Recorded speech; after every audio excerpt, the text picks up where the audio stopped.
Assalamualaikum warahmatullahi wabarakatuh. Di video kali ini saya akan melanjutkan tentang menjelaskan tentang mabadi awaliyah.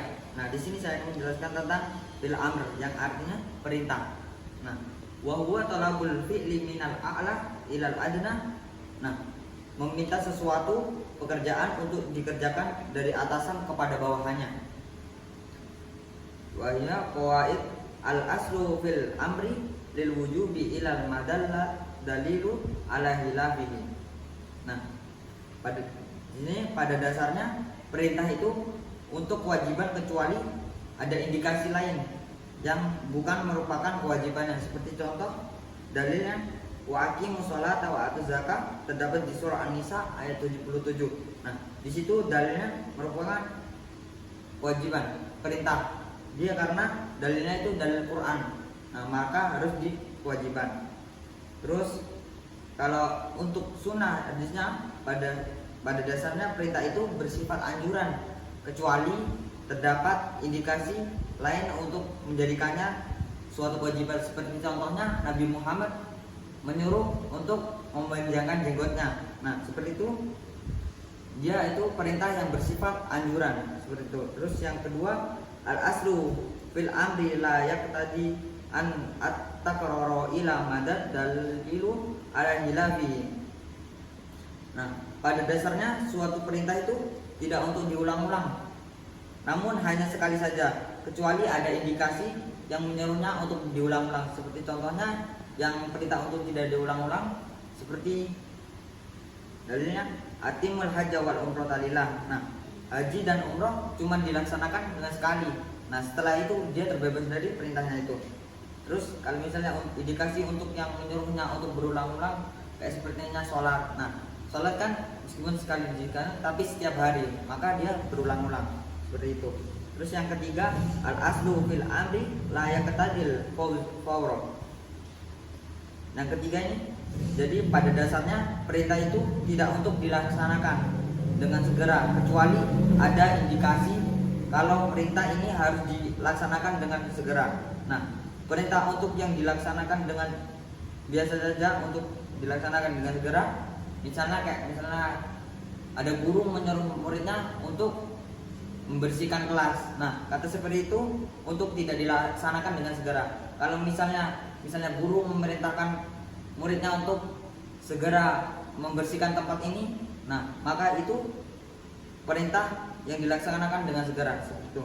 Terus yang keempat, al-amru bisyai'in amru biwasaili.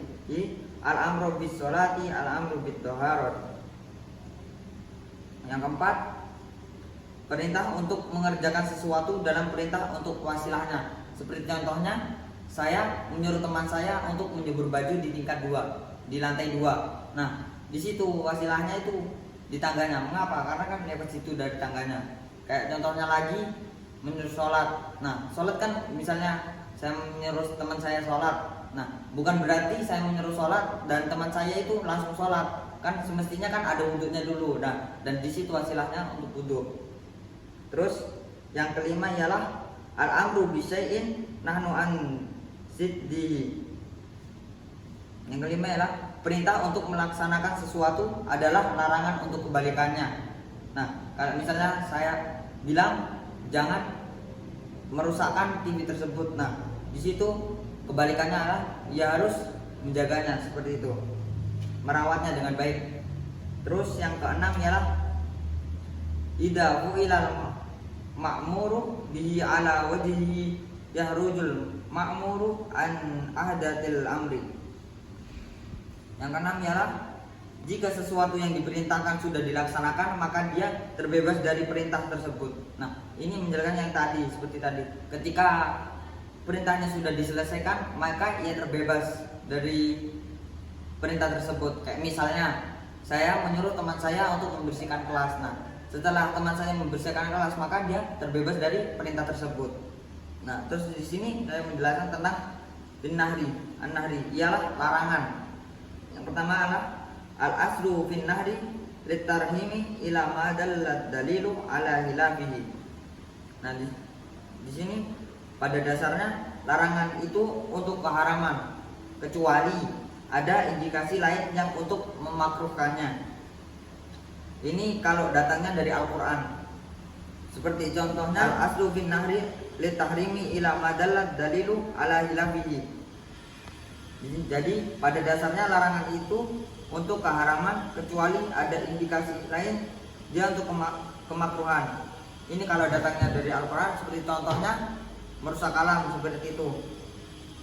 Namun jika datangnya larangan dari sunnah atau hadis, maka larangan untuk kemakruhan kecuali ada indikasi untuk keharaman seperti itu. Terus yang kedua, an-nahru anis syai'in amrum bididdi. Yang kedua ialah larangan mengerjakan sesuatu adalah perintah untuk kebalikannya. Misalnya saya memerintahkan untuk jangan merusak TV itu, maka kebalikannya harus menjaga. Seperti itu. Syukron, hanya ini yang bisa saya sampaikan, semoga bermanfaat. Syukron, assalamualaikum warahmatullahi wabarakatuh.